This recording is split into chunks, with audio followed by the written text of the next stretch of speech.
Caramel. Caramel.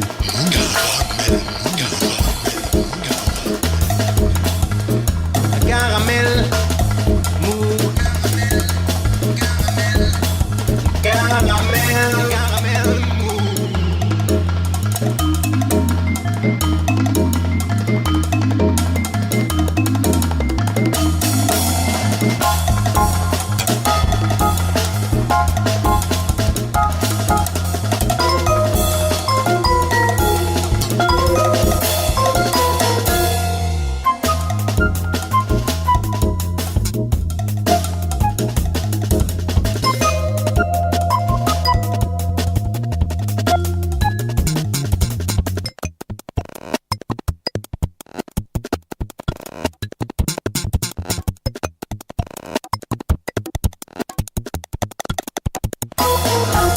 Constat sombre cette année encore que celui établi par la Fondation Abbé Pierre au sujet du mal logement dans l'Hexagone. 4 millions de mal logés, 143 000 sans domicile fixe, hausse de 25% du nombre d'expulsions cette année par rapport à 2015. Plus ça va et moins ça va. À Toulouse, chiffre du DAL, c'est environ 2000 personnes qui sont en position de mal logement et vivant dans des squats, des cabanes dans la rue ou même dans des tentes. Pour 16 000 logements vides dans l'agglomération, cherchez l'erreur. Et depuis 4 semaines, le DAL 31 a réquisitionné l'ancien service de gériatrie de l'hôpital Lagrave afin de permettre à environ 70 personnes de s'y installer. Mercredi dernier, le DAL 31 passait devant le tribunal administratif. Débat serré, tendu pour un référé qui sera prononcé mercredi prochain, 8 février. En attendant, une soirée de soutien est organisée demain soir au Blind Tiger, un bar situé au 61 rue Pargaminière avec au platine Dr Wax, DJ Nice, DJ Mad Max, plein de musique, histoire de se rappeler que quand même depuis une vingtaine d'années, le DAL 31 fait ce qu'il peut pour interpeller les pouvoirs publics sur les situations d'un certain nombre de gens, et pas que des gens sans travail, mais aussi des travailleurs que l'on dit pudiquement pauvres, qui se retrouvent aussi dans des situations de mal logement complètement abracadabrantes et sinistres, dans le DAL 31 qui depuis une vingtaine d'années essaie d'interpeller en vain les pouvoirs publics malgré une loi DALO, droit opposable sur le droit au logement. Je vous le dis, le rapport de l'Abbé Pierre de hier dit qu'il y a encore 4 millions de mal logés en France. Voilà, salut les filles. C'est Joe Kangourou pour un nouvel épisode de Caramel Mou, nouvel épisode réalisé ce soir encore par Jérôme. Un Caramel Mou encore cette semaine largement consacré à la 16e édition du festival des Tours de Chant, festival chanson. Nous ferons ainsi la connaissance de Lise Martin, jeune chanteuse parisienne programmée ce soir chez ta mère vers 20h30. J'aurai ensuite au téléphone Luc Sabot, acteur musicien des Grandes Bouches, spectacle conçu par la compagnie Nocturne, encore visible ce soir au Théâtre Sorano à 20h et que je suis allé découvrir hier soir. Et puis dans un instant, Salah Amokrane viendra nous parler de la réédition 20 ans plus tard de l'album des Motivés, album augmenté de 4 morceaux, album à découvrir tout à l'heure vers 18h30 19h à la Bourse du Travail lors d'une présentation officielle de cette réédition. Mais on commence tout de suite par la nouveauté de la semaine, Elements, et le nouveau nom du 10e album des Angevins de Zenzile. Et si depuis leur début, ces musiciens-là explorent les diverses facettes de l'électro-dub, les morceaux de ce nouvel opus, qui forment également la bande-son de nouveaux spectacles mêlant son et image, s'attachent à développer le versant plutôt électropop de l'univers de Zenzile. Une petite surprise, on écoute tout de suite Présence, extrait d'Elements, le dernier album de Zenzile. C'est Caramel Mou et c'est tant mieux.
Et ça, qu'est-ce que c'est? Cette voix dont l'accent triomphant perce à travers le grésillement de la radio. C'est Joe Congo ou pardon? Salam Okrane, bonsoir. Bonsoir. Donc Salam Okrane, je rappelle, de temps en temps chroniqueur dans cette émission, mais ce soir c'est avec votre casquette de coordinateur des activités du tactique collectif que vous venez occuper ce micro, avec quelque chose, j'allais dire, c'est Retour vers le futur, votre histoire, ou allons-y gaiement, dans le passé rétrofuturiste. Qu'est-ce que c'est cette histoire de ressortir 20 ans plus tard le disque des motivés, disque qui il y a 20 ans avait non seulement marqué l'époque, avec un certain nombre de reprises de chants de lutte de façon festive, comme on disait à Toulouse à ce moment-là, c'était le rock festif, spécialité toulousaine, mais qui avait aussi été le début d'une aventure politique.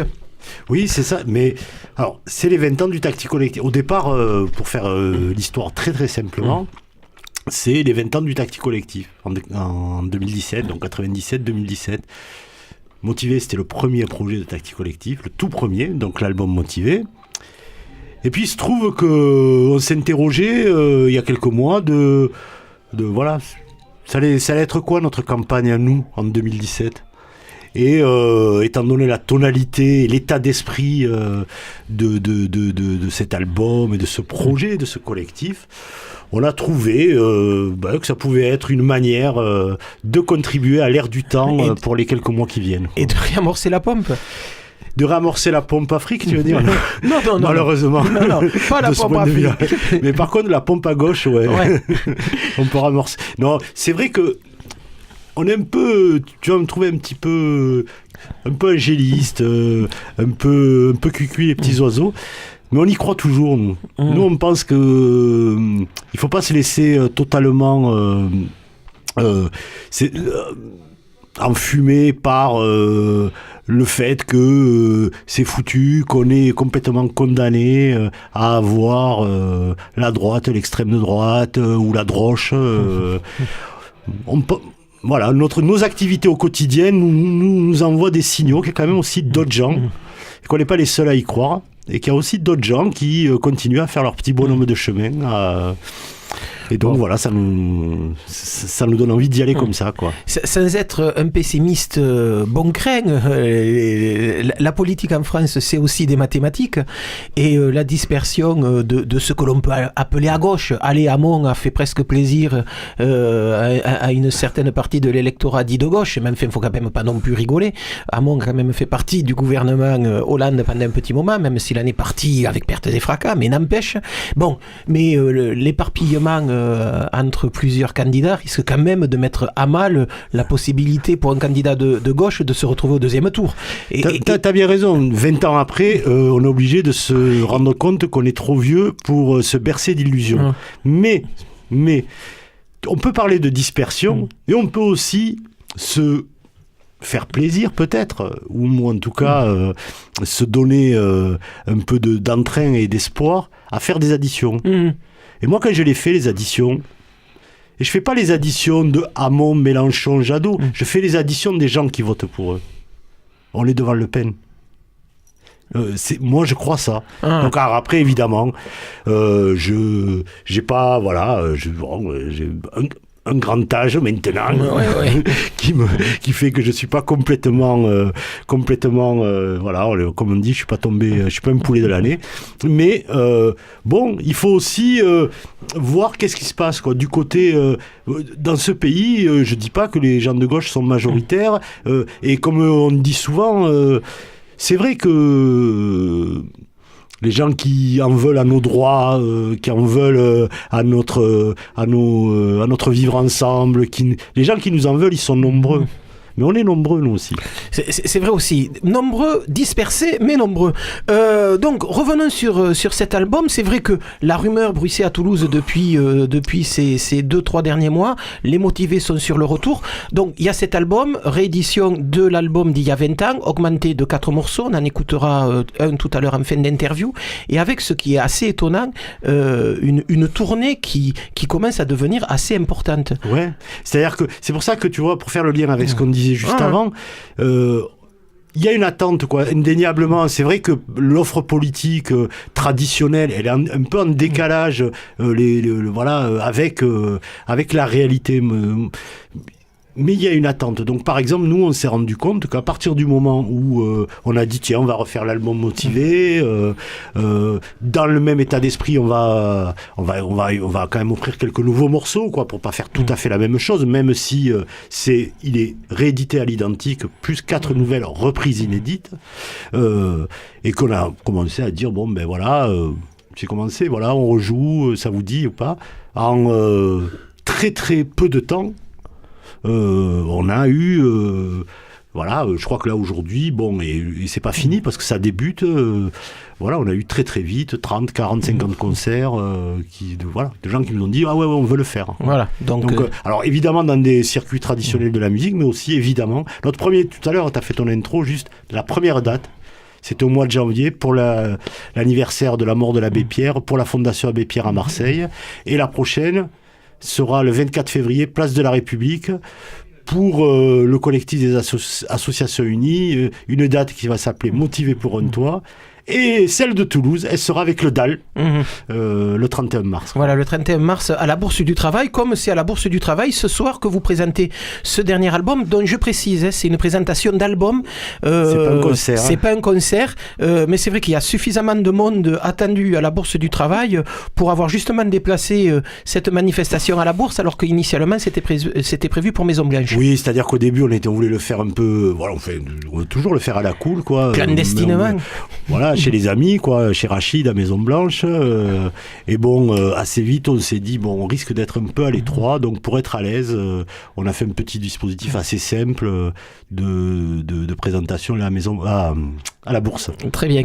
Vous nous avez amené un morceau, et peut-être on reparlera de cet album et de cette tournée avec quelques musiciens de Motivé au moment du concert de la Bourse. Pas de problème. Là, vous nous avez amené un morceau. D'abord, dites-nous les 4 morceaux qui sont des nouveautés de cet album. Ben, les 4 nouveautés, c'est L'âge d'or de Léo Ferré.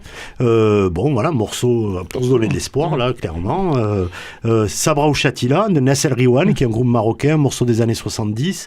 Sabra et Chatila, c'est ce fameux camp de réfugiés à Beyrouth, massacre de Palestiniens fait par Sharon. Sharon voilà. était militaire encore à cette Absolument. époque-là. Par les milices libanaises, voilà. en fait, mais sous Luta Continua qu'on va écouter. De Myriam Makeba, donc qui a été un morceau qu'elle a fait pour l'indépendance du Mozambique, dédié un peu à toute cette vague tiers-mondiste et aussi avec peut-être un peu l'idée que l'Afrique est peut-être notre avenir. Et Police on My Back, d'Eddie Grant, repris par les Clash par ailleurs, qui peut-être fait écho aussi à tout ce qu'on a pu vivre, que ce soit dans les quartiers populaires ou à l'occasion des manifestations pour la loi travail ou les nuits debout, et comment effectivement notre cher gouvernement socialiste et valsiste a traité les manifestants, quoi. Voilà, donc ça c'est une petite évocation comme ça, un peu ça c'est les bonus donc sur cette réédition 20 ans plus tard de l'album des Motivés, Chant de lutte, reprise de Chant de lutte. On écoute tout de suite Luta Continua, et merci Salah d'être venu au Débeauté nous présenter un peu cet album. Mais avec plaisir, on va prendre rendez-vous tout de suite. Avec Mustafa et Hakim. Très bien, Luta Continua.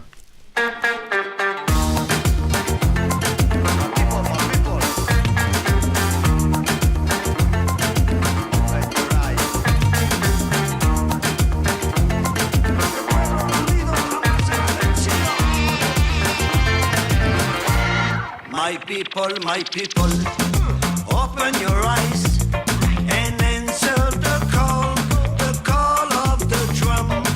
Frélimo, Samora Machel, has come. Maputo, home of the brave, our nation will soon be as one. Frélimo,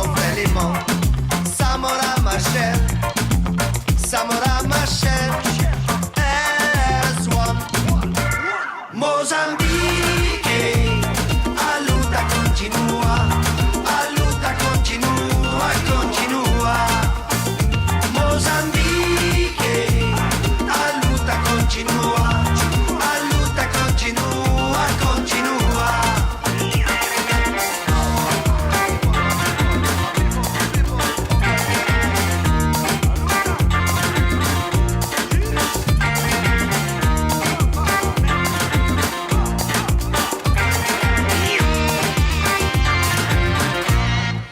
brothers and sisters, stand up and sing. Eduardo Mondlane is not gone. Frélimo, your eternal flame has shown us the light of dawn. Maputo, Maputo, home of the brave, all nation will soon be as one. Frélimo, Samora Machel,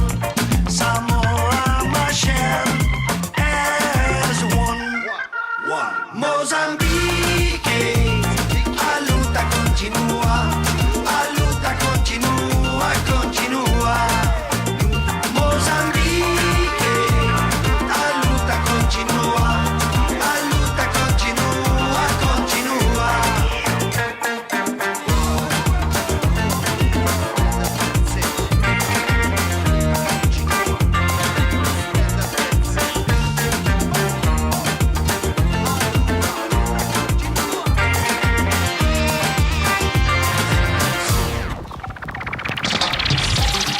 Colonialismo é crime contra a humanidade. Não há colonialismo humano. Não há colonialismo democrático. Não há colonialismo não explorador. A luta continua. A luta continua. Contra o quê? Contra a miséria. Contra a ignorância, contra a exploração do homem pelo homem, contra o analfabetismo, contra a fome, contra a superstição. L'intérêt avec le sucre, c'est que ça donne de remarquables caries. Je te garantis que tu te payes des chicots vraiment superbes, caramélisés à souhait. Bref, il faut se méfier du caramel mou, surtout quand il est chaud. Luc Sabot, bonsoir. Bonsoir. Vous êtes un des animateurs de la compagnie Nocturne qui officie dans l'Hérault, du côté de Clermont-Lérault, si j'ai bien relu mes notes.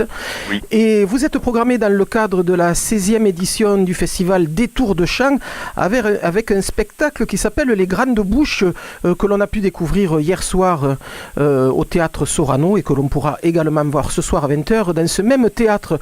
J'allais dire Les Grandes Bouches, pouvoir des mots, mais aussi mots du pouvoir. C'était un peu la façon dont vous avez envisagé la création de ce spectacle ?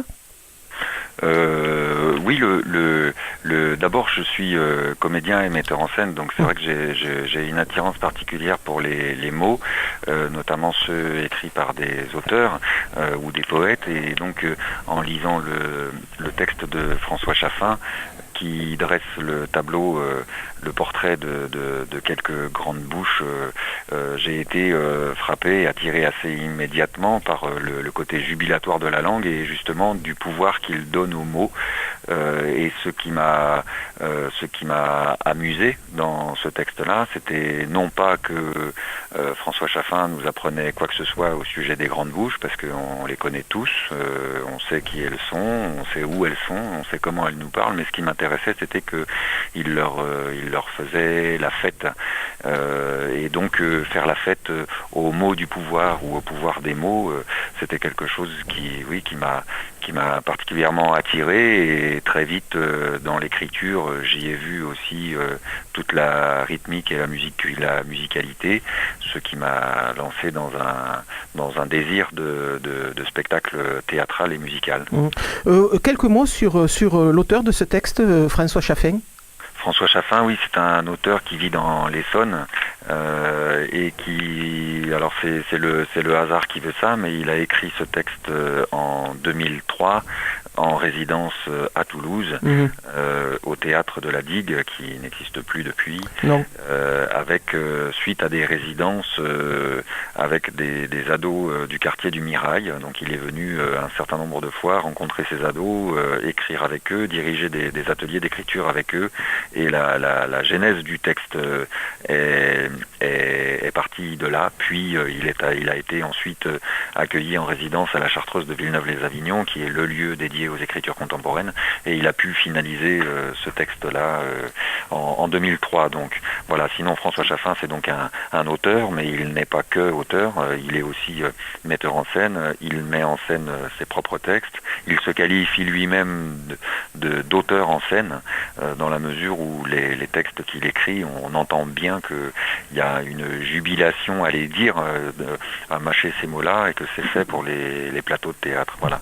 Et puis par ailleurs, il a une formation initiale d'éclairagiste en son temps à la Rue Blanche à Paris, et du coup il est aussi il éclaire aussi des spectacles d'autres metteurs en scène. Voilà. Il était là hier soir d'ailleurs dans la salle à Toulouse pour revoir les Grandes Bouches, parce qu'il les avait déjà vus quand on a joué à Nîmes, et puis il est reparti ce matin parce qu'il joue un de ses propres textes dans l'Essonne ce soir. Donc dans les Grandes Bouches qui sont présents sur la scène du théâtre Sorano, il y a un animateur télé, il y a un sportif, un militaire, un publicitaire, un homme politique, qui sont vus, j'allais dire de façon caricaturale, parce que effectivement le trait peut paraître gros, mais c'est vrai que quand on écoute ce texte-là, tous les mots qui sont dits à ce moment-là, c'est des mots qu'on entend régulièrement à la télé, qu'on lit régulièrement dans les journaux et qu'on écoute régulièrement à la radio. Oui, c'est en ça que ça nous apprend rien finalement, et que effectivement on pourrait penser que les portraits sont dessinés au caractère gras ou de manière effectivement caricaturale. D'ailleurs, il ne s'en cache pas, puisque dans le premier petit texte de préambule, il dit lui-même les Grandes Bouches caricatures. Donc ce sont des caricatures. Et effectivement, on pourrait penser que ce sont des caricatures. Eh bien, peut-être, mais à ce moment-là, les personnages d'origine, les modèles, les vrais hommes politiques, les publicitaires ou les animateurs télé sont les caricatures d'eux-mêmes. Parce que effectivement, ce qu'on entend dans le texte de Chaffin, c'est particulièrement proche de choses qu'on entend à la radio, à la télé, qu'on peut lire dans les journaux, ou qu'on entend quand on écoute en direct un meeting politique ou un publicitaire parler de son métier. Ils sont des caricatures d'eux-mêmes. Et donc, le Chaffin nous propose de plonger dans cette caricature pour en faire la fête. Voilà, une fête joyeuse des Grandes Bouches, puisque elles ne nous apprennent rien, au moins qu'on se paye leur tête ensemble, quoi. Voilà. Avec cette phrase assez magnifique, je pense que c'est lors de l'intervention de l'homme politique qu'on l'entend, ma bouche, c'est mon pouvoir. Oui, c'est pas tourné exactement comme ça, effectivement, mais il dit ça, mon tour, ma bouche, mon pouvoir. Et que il dit, le politique raconte que c'est celui qui parle fort, c'est celui qui parle bien, c'est celui qui manie la langue, c'est celui qui est capable de faire des phrases avec une syntaxe plus ou moins recherchée, c'est celui-là qui a donc le savoir et la connaissance de la langue, qui peut prétendre au pouvoir, parce qu'il dit dans ce même texte que le fait de manier la langue, ça assujettit le reste de la population, ça les maintient dans un statut de grandes oreilles. Donc les politiques sont politiques probablement parce qu'ils savent manier la langue et parler plus fort que les autres. Et la musique dans tout ça, c'est du théâtre mis en musique, c'est un concert théâtralisé. Vous situez ça comment ? Mais dès qu'on ne fait pas un spectacle qui s'axe vers un domaine exclusif, on a du mal à le qualifier.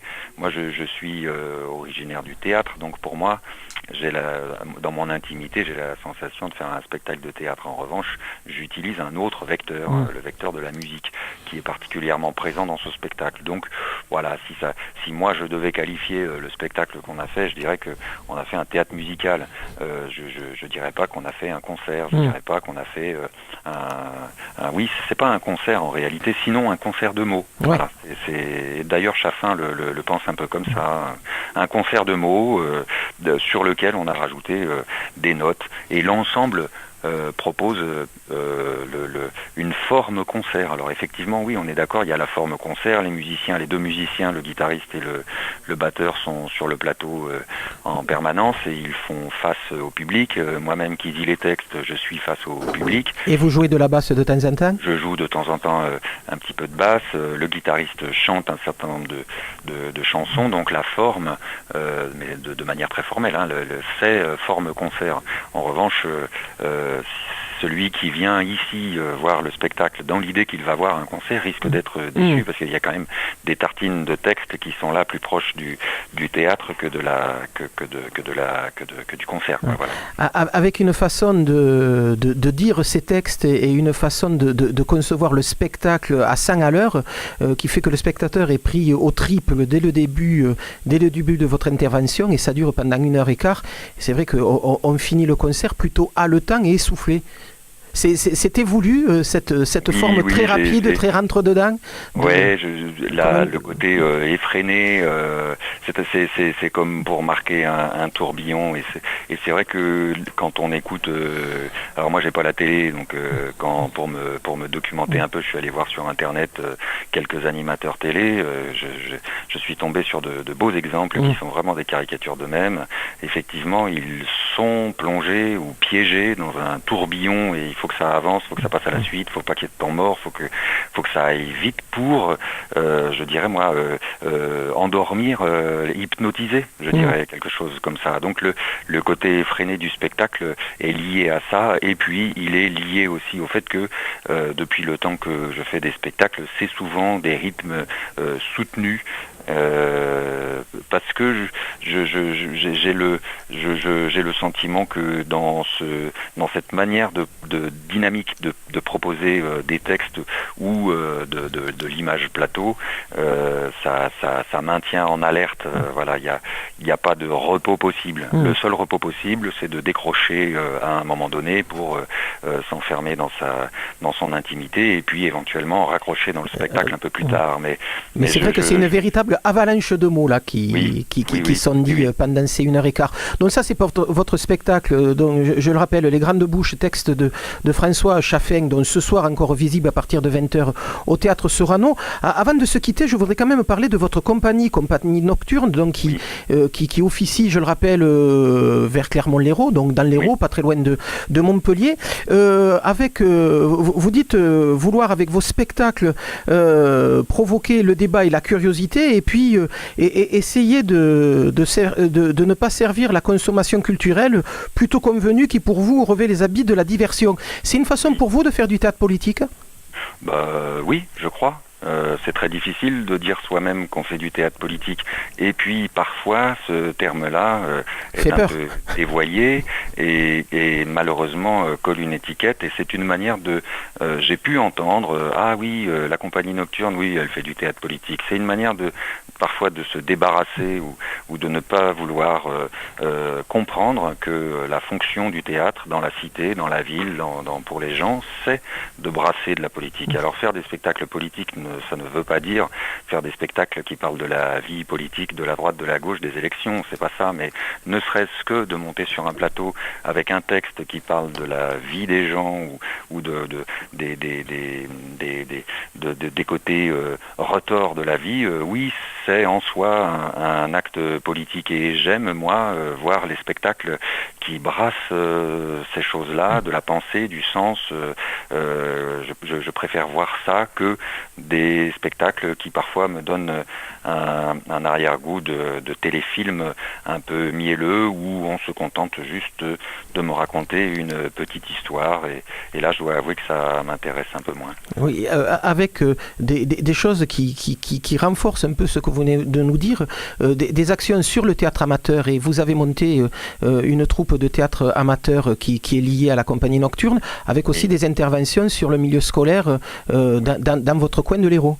Oui, c'est ça. Ouais. Je suis très attaché au contact avec les divers publics, que ce soit les publics scolaires, les publics qui sont éloignés de la culture ou les publics qui sont attirés par l'art et la culture. Et de maintenir un lien avec tous ces gens-là, c'est pour moi une nourriture quotidienne. Ensuite, sur les propres spectacles que je mets en œuvre. Alors, je mets au défi quiconque de dire quand il voit mes spectacles, ça vient de sa rencontre avec tel groupe ou tel. Non, c'est pas ça, mais ça me nourrit dans la globalité. Moi, j'ai besoin de ce lien-là, oui. Très bien. Écoutez, Luc Sabot, merci de nous avoir consacré quelques minutes. Les auditeurs l'auront compris, votre théâtre n'est pas du théâtre tiède. C'est encore quelque chose que l'on peut voir ce soir. Donc au théâtre Sorano, Les Grandes Bouches, texte de François Chaffin, dans le cadre de la 16e édition du festival des Tours de Chant. Vous l'aurez compris aussi, ça n'est pas un récital chanson que le théâtre Sorano programme ce soir. Merci beaucoup, Luc Sabot. Merci, à bientôt. Au revoir. Au revoir.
Il y a du mouvement, il y a du sourire à nos carreaux.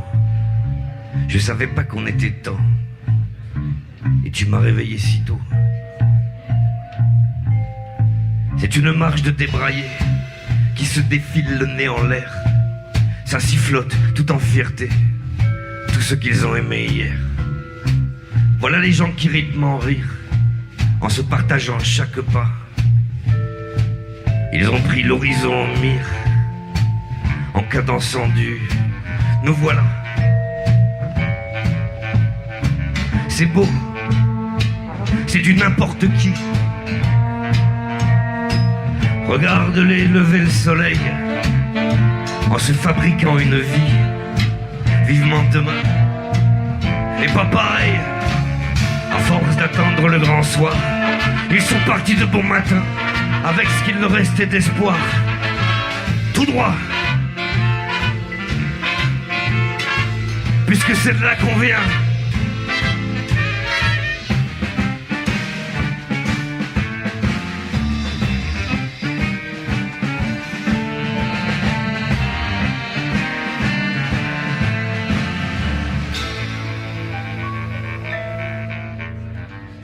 Maman, il n'y en a pas des pas jolis. Faut les voir écarter le vent. Ils s'en vont, sans la peur d'ici.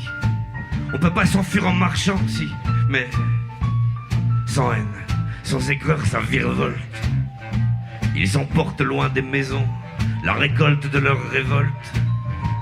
La terre suit sa révolution.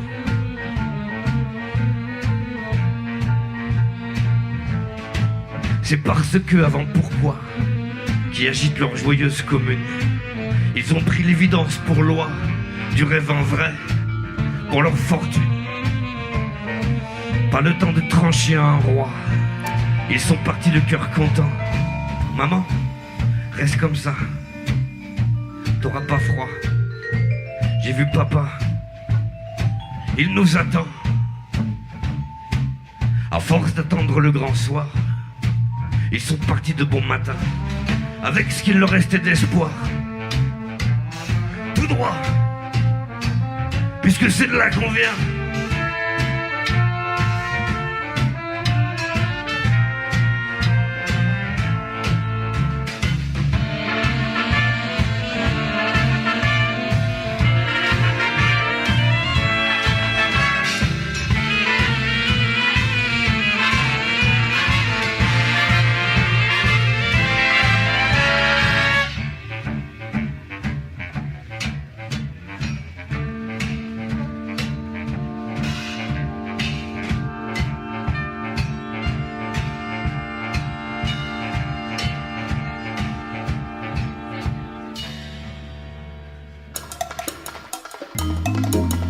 Et le tombeau véritable du vrai Napoléon, je t'y conduirai. Napoléon mon cul m'intéresse pas du tout ce pamphlet avec son chapeau à la con. Mais qu'est-ce qui t'intéresse alors? Caramel.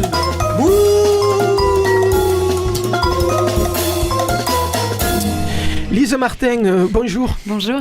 Je disais en début d'émission, mais vous n'étiez pas encore arrivé, que nous allions faire la connaissance de Lise Martin, jeune auteur, compositeur, interprète, comme on dit dans ces cas-là, parisienne, oui. Même si ça n'est pas tout à fait le cas. Si j'ai bien lu votre bio, je pense que vous êtes... Ouais, je ne suis pas originaire de Paris, mais je suis à Paris depuis 13 ans maintenant. Donc justement, on va peut-être un peu apprendre à vous connaître. Moi, ce qui m'a assez intéressé dans ce que j'ai pu lire sur vous, c'est que vous êtes quand même issu d'un milieu très musical, très culturel, très artistique, avec aussi une période par le scolaire qui est aussi très artistique, avec une participation dans une école un peu particulière. Oui. Et je me disais, il n'y a quand même pas de secret. Oui, après, effectivement... Il y a des choses qui se provoquent. Oui, après, je pourrais jamais savoir si j'aurais fait le même parcours en ayant fait une autre école. C'est sûr que j'étais dans une école où on faisait beaucoup de matières artistiques, beaucoup de peinture, de dessin, de la musique très tôt. On est encouragé aussi très tôt à choisir un instrument de musique. Il y a un petit orchestre dans l'école, il y a une chorale. Donc effectivement j'ai chanté très vite et puis on apprend vite à chanter à plusieurs voix et donc je me suis rendu compte assez rapidement que ça me plaisait beaucoup. Puis moi j'ai commencé après par le violon comme instrument. Alors ça a été plus difficile. Autant le chant, c'était une révélation, mais le violon, pas vraiment. Peut-être avec justement des choses qui étaient un peu académiques pour le style d'enseignement que vous aviez eu par ailleurs à l'école. Après, non, c'était pas, je sais pas si c'est ça qui était difficile. Après, le violon, je crois, est un instrument très très difficile. On m'a prévenu qu'en fait, il fallait plusieurs années avant de jouer juste. Puis, alors à peu près, on m'avait dit quoi, 6 ans pour jouer juste, et puis 6 ans de plus pour avoir du plaisir à jouer, quelque chose comme ça. Ouais, c'est très encourageant. C'est assez maso comme instrument. Un peu. Alors après, une fois que quand les gens savent bien jouer, c'est une merveille. Hein. Je suis toujours très émue quand j'entends du violon. Mais vous n'en êtes pas encore arrivé à ce niveau-là? Non, j'ai lâché en cours de route. J'ai pas été assez patiente. Donc je le disais, famille plutôt artistique, ça veut dire que la musique, par exemple, hormis l'école, a été très, très rapidement quelque chose qui vous a nourri et dans lequel vous avez évolué? Oui, alors mes parents écoutaient beaucoup de musique. Il y avait des vinyles dans le salon et puis des cassettes dans la voiture. Et puis tous les deux, mes deux parents jouaient un petit peu de guitare et chantaient des chansons aussi. Donc on était vraiment environnée de musique. Après, je me souviens pas être allée à des concerts très tôt, mais la musique était dans la maison, quoi. Avec des influences qui étaient lesquelles Alors, mon père écoutait beaucoup Ferrat. Ma mère aimait bien Barbara. Et puis, je me souviens de Georges Moustaki aussi, qu'on a beaucoup écouté. Je pense que Moustaki, c'est parmi les premières chansons de chansons françaises que j'ai chantées, ça devait être Moustaki. Donc, on l'aura compris un peu depuis le début de cette interview. Vos influences et votre accès à la chanson viennent de là, viennent de cet univers-là. Par contre, les textes, c'est vrai que vous avez une écriture très poétique, une écriture assez assez particulière. Ça veut dire qu'en même temps, c'est nourri de lecture, c'est nourri de... Alors, j'étais une enfant, une jeune fille qui lisait beaucoup. Je lisais beaucoup. J'aimais beaucoup lire des contes aussi. Un peu des romans, mais je sais que j'ai eu une période où j'ai lu énormément de contes. Alors pour les textes de chansons, j'ai eu une grande révélation en tombant sur un livre qu'avait ma mère avec des textes d'Anne Sylvestre. Donc c'était des textes de ses chansons pour adultes, entre guillemets, hein, pas des textes des fabulettes. Il paraît qu'elle a fait des textes pour adultes. Voilà. Et donc c'est en ouvrant ce livre, je suis tombée sur des textes. Alors je me souviens d'avoir lu le texte de Pour qu'on m'apprivoise, par exemple. Et puis j'ai découvert Une sorcière comme les autres aussi. Et ça a été un choc poétique. En fait, je me suis dit, waouh, on peut dire tout ça en une chanson, en fait. Voilà. Avec peut-être un côté raccord avec votre amour des histoires, parce que même dans sa version adulte, Anne Sylvestre raconte des histoires. Exactement. Et puis, en même temps qu'elle, il y avait une autre Anne van der Loof, que j'aimais beaucoup. Qui aussi racontait des histoires assez poétiques dans ses chansons. Et avec aussi une très très jolie voix. Et voilà. Et puis après, j'ai une période où j'ai lu beaucoup de poésie aussi. Donc voilà, je crois qu'au milieu de tout ça, j'ai commencé à trouver mon style et à écrire aussi. Mais effectivement, quand vous parlez de raconter des histoires, je crois que ça, c'est très fort parce que j'ai fait une fac de cinéma. À un moment, je me suis demandé si j'allais pas être scénariste ou quelque chose comme ça, ou réalisatrice. Et finalement, dans la chanson, je fais des mini-scénarios dans une chanson, en fait. Bon, on va peut-être en écouter un tout de suite, mini-scénario.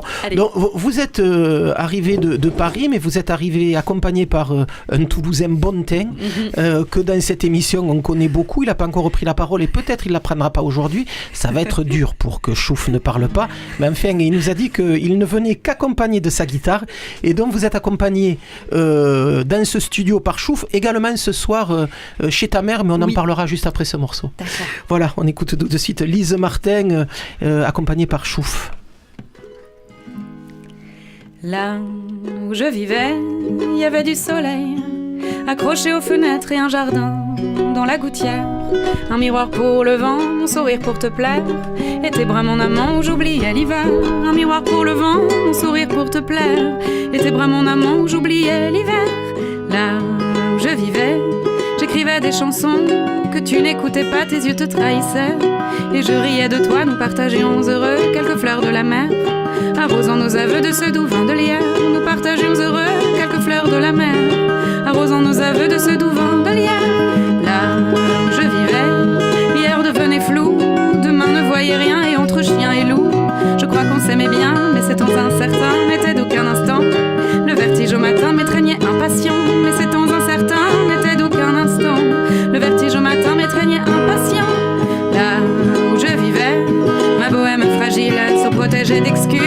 Tes mensonges inutiles décapitaient mes muses, et nos hésitations faisaient valser la peur, trébucher la raison et faner la candeur. Et nos hésitations faisaient valser la peur, trébucher la raison et faner la candeur. La la la la.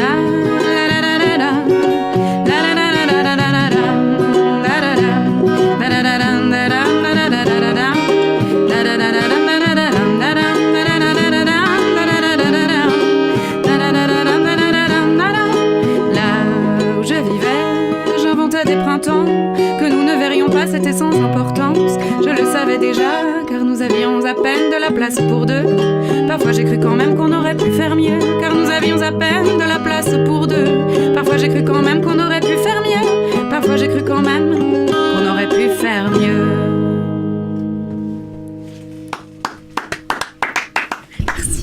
Voilà, même si nous ne sommes que deux à applaudir, on peut être rapidement charmé par ces chansons qui traitent assez souvent de la relation amoureuse, on va le dire comme ça. Oui, ça a été beaucoup le cas. Les nouvelles, un petit peu moins, mais c'est quand même un sujet que je trouve passionnant.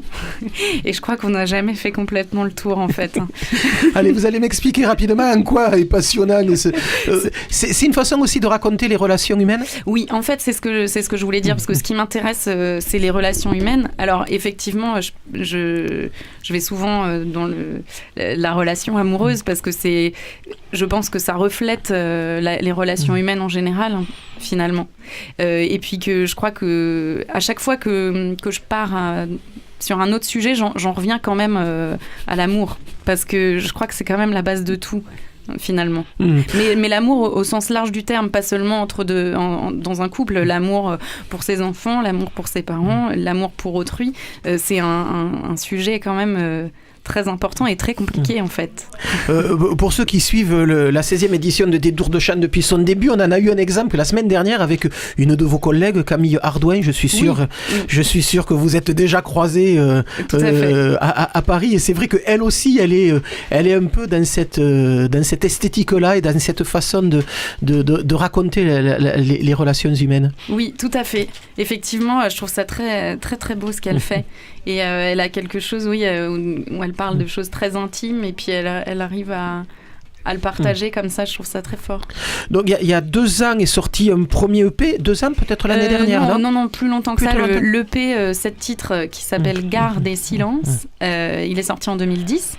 Et donc l'an dernier, vous avez fait sortir un nouvel album. Voilà, alors c'était même en 2014, printemps 2014, j'ai sorti ce double album, Des mensonges. Et là, je commence la préparation du prochain album. Ce qui est aussi un peu étonnant, c'est qu'en ayant une carrière aussi courte, dès le 2e album, on en arrive à sortir un double. Oui, parce qu'en fait, j'avais donc entre 2010 et 2014, j'ai pas eu les moyens financiers de faire un album.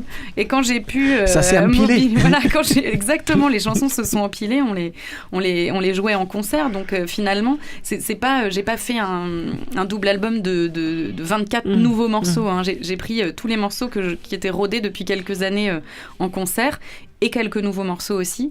Et c'était important en fait pour moi qu'ils soient sur le même album, parce que c'est assez cohérent. Donc il y a un des 2 albums qui s'appelle Des mensonges et qui parle plus de la vie, et puis l'autre qui s'appelle Pardon, qui parle justement des relations amoureuses plus précisément. Et voilà, donc c'était important parce qu'ils sont un peu ils se font face, ils sont un peu en miroir l'un de l'autre, ces 2 albums. Et puis c'était important que toutes ces chansons que j'avais chantées depuis un moment soient sur un album, pour que je puisse me concentrer sur les nouvelles maintenant pour le prochain album. Comment en êtes-vous arrivé à montrer vos chansons sur scène? À vous voir, on se dit que ça doit être quand même un exercice plutôt difficile pour vous de se dire il faut qu'elle se pousse à pouvoir monter comme ça et à se montrer sur scène. Alors, c'est vrai qu'au départ, je crois que ça s'est fait sans réfléchir. Quand j'ai commencé à chanter, à écrire des chansons, c'était un ami, Nicolas Joseph, qui me faisait chanter. Quelquefois, je chantais en duo avec lui, ou alors pendant ses pauses de concert. Et puis, mais c'était vraiment sans me dire au départ que ça allait être un métier, mon métier. Alors, je pense que je devais me mettre peu de pression au départ. Et puis, quand j'ai décidé d'en faire mon métier, alors là, peut-être que je me suis dit, alors il faut que je fasse les choses bien. Et du coup, c'est devenu peut-être plus difficile. Mais maintenant, je pense que le chemin se fait, et que c'est plus... Enfin, c'est quand même un endroit où je me sens bien. Hein. Je sais pas si... Je pense que ça se voit de plus en plus. On vous dira ça tout à l'heure. Je viendrai vous voir pour la première fois dans 2 heures chez ta mère. Ce soir, on vous voit donc en duo avec Chouf. Vous allez évidemment avoir droit à la question rituelle. Comment s'est fait cette rencontre? Chouf étant quand même un Toulousain bon teint, comment vous êtes-vous rencontrés à Paris, puisque je pense que ça s'est fait là-bas. Par contre, vous évoluez dans des formules assez différentes. Là, c'est un duo, mais la plupart du temps, vous êtes plutôt 4 ou 5 à partager la scène en même temps autour de votre répertoire. Oui, alors pendant quelques années, on était 4, du coup, guitare, violoncelle, violon. Et moi, je ne faisais que chanter. Et puis, on y revient au violon. On y revient quand même. Hein. Non, c'est vrai qu'on ne peut pas s'en défaire comme ça du violon. Et puis après, moi, je me suis mise au ukulélé. Et alors, on avait quand même la formule guitare-voix déjà, ou quelquefois en trio avec seulement le violon ou le violoncelle. Et puis, depuis septembre, je fais aussi des formules seules maintenant, ce que je ne faisais pas avant. Et voilà, tout a beaucoup évolué parce qu'en fait, c'est très difficile de tourner un spectacle à 4 tout le temps. Et puis les musiciens avec lesquels je travaillais n'étaient pas non plus toujours disponibles pour faire toutes les dates avec moi. Donc là, le projet est un peu en mutation. Pour le prochain album, je vais travailler avec une nouvelle équipe et c'est en train de se préciser. Le solo, c'est aussi une façon d'affirmer son style ? Le solo, c'est très important parce que finalement, à force d'être accompagnée pendant des années, je jouais plus mes chansons. Je savais les chanter, mais je savais plus les jouer pour m'accompagner. Pourtant, c'est moi qui les avais composées à la guitare. Et donc, je me sentais un peu dépossédée de mes chansons. Je me retrouvais avec des gens qui me disaient « Ah, t'es chanteuse, tiens, prends la guitare. » Oui, bon, alors il va me falloir un quart d'heure pour retrouver mes accords parce que je sais plus jouer mes chansons. Et donc j'étais plus indépendante, en fait. Et donc, ça a été salutaire pour moi de repasser par là, de me réapproprier mon univers, en fait. Et puis, justement, pour la manière de se sentir sur scène, c'est important aussi de repasser par le solo. Ça a été, ça m'a fait beaucoup de bien parce que finalement, au départ, ça m'a fait très très peur et puis finalement, je crois que ça m'a apaisée de me rendre compte que je pouvais faire ça toute seule. Donc ce soir chez ta mère à partir de 20h, 20h30, c'est vrai qu'ils ne sont jamais tout à fait à l'heure chez ta mère, vous êtes accompagné de Chouf. La rencontre, c'est la connexion, c'est quoi ? On parlait de la menuiserie tout à l'heure, c'était à la menuiserie. Non, la menuisie, c'est pas un atelier où on fabrique des meubles, c'est une salle chanson du côté de Pantin à Paris. Oui, exactement. Et donc à la menuiserie, une fois par an, ils organisent un truc qui s'appelle les Amis chantent et ils choisissent un artiste qu'on reprend et puis on se retrouve beaucoup d'artistes à faire une ou deux reprises de cet artiste-là. La toute première édition, c'était les Amis chantent Brassens. Et on s'est rencontrés là avec Chouf, voilà. D'accord. Et on a un peu discuté et puis après on s'est recroisés une fois quand les Toulousains sont venus chanter au Limonaire. J'étais dans la salle et voilà. Et puis on a commencé à jouer ensemble quand je suis venue faire les Ozons au Bijou et que mon guitariste, comme c'était un mardi, c'était très compliqué pour lui de me rejoindre parce qu'il travaillait à Paris. Et donc j'ai demandé à Simon de m'accompagner pour cette occasion et puis depuis il m'accompagne de temps en temps. Parfait. Et Voilà. Ça sera encore le cas ce soir. Donc, on va peut-être écouter un deuxième morceau donc de ce duo. Lise Martin accompagnée par Chouf. Je rappelle, Lise Martin, on peut l'écouter ce soir dans le cadre du Festival des Tours de Chant 16e édition chez ta mère à partir de 20h.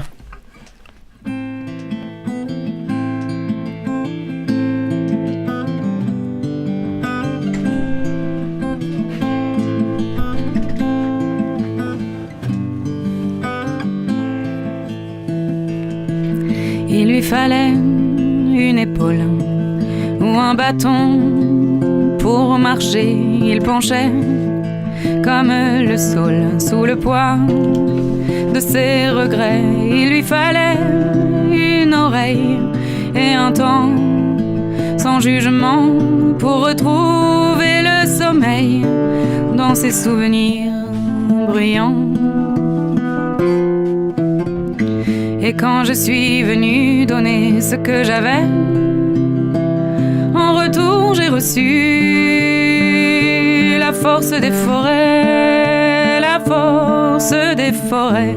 Quand je suis venue donner ce que j'avais, en retour j'ai reçu la force des forêts.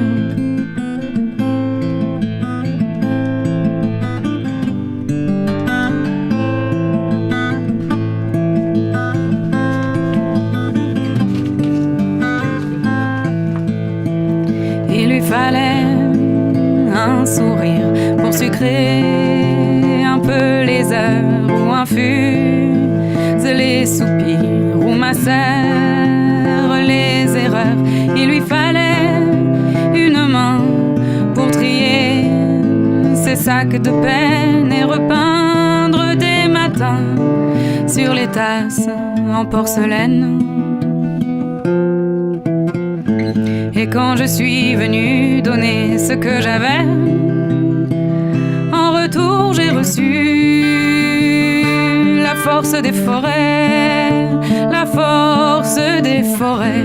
Quand je suis venue donner ce ce que j'avais.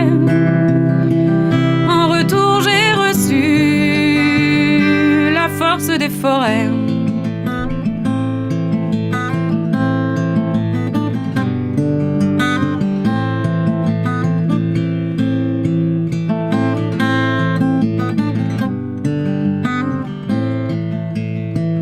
Il lui fallait un regard posé comme un tableau neuf sur les murs de sa mémoire fatiguée d'un amour veuf. Il lui fallait quelques mots à faire sonner pour demain, pour que son cœur et ses os tiennent jusqu'au bout du chemin. Et quand je suis venue donner ce que j'avais, en retour j'ai reçu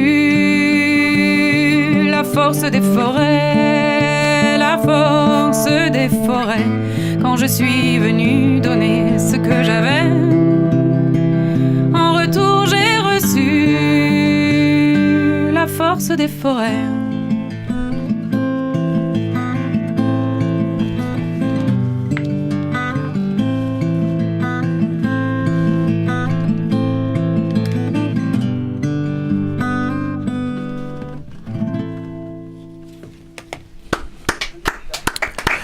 Voilà, Lise Martin Chouf, donc ce soir chez ta mère pour le 16e détour de chant, chez ta mère qui se termine, détour de chant qui se termine demain soir avec le Tout Free Orchestra et Loïc Lantoine.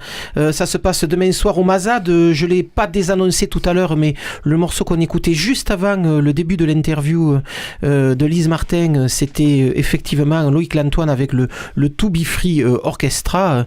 Morceau que l'on a pu dégoter comme ça in extremis juste avant le début de cette émission. Jean-Pierre Lérac devait nous parler juste maintenant d'un film qu'il a vu dans la semaine et devait nous dire tout le bien qu'il pensait du dernier Jim Jarmusch. Il ne s'agit pas d'une nouvelle fiction, mais là Jim Jarmusch s'est attaché à retracer dans un documentaire plutôt serré d'après Jean-Pierre Lérac la vie des Stooges, donc le premier groupe d'Iggy Pop, mais Jean-Pierre Lérac fera le début de Caramel Mou la semaine prochaine avec cette chronique. On ne va pas en parler, le film sera toujours à l'affiche et puis on écoutera un morceau des Stooges à cette occasion-là. Les occasions sont rares d'écouter les Stooges depuis quelque temps. Jean-Pierre Lérac ne nous en voudra pas, par contre on va presque s'achever là-dessus, s'il va nous en vouloir un peu quand même. Simplement pour vous signaler 2-3 concerts ce soir à part des tours de chant. Il y a du jazz fusion à l'Impro ce soir à partir de 20h30 avec le quartet de Mathieu Danezeng. Mathieu Danezeng, jeune batteur de Carcassonne ayant fait ses classes à Boston au sein de la prestigieuse Berklee College. Donc ce soir jazz fusion à l'Impro. Jean-Pierre Lérac, oui. C'est un concert au cas où vous l'oublieriez, peut-être un concert à l'espace à Saint-Cyprien à la MJC Roguet, oui. Donc autour de Mélanie Fossier avec Fred Cavalin qui me paraît très intéressant. Et ça aussi c'est ce soir à partir de 20h30. Absolument.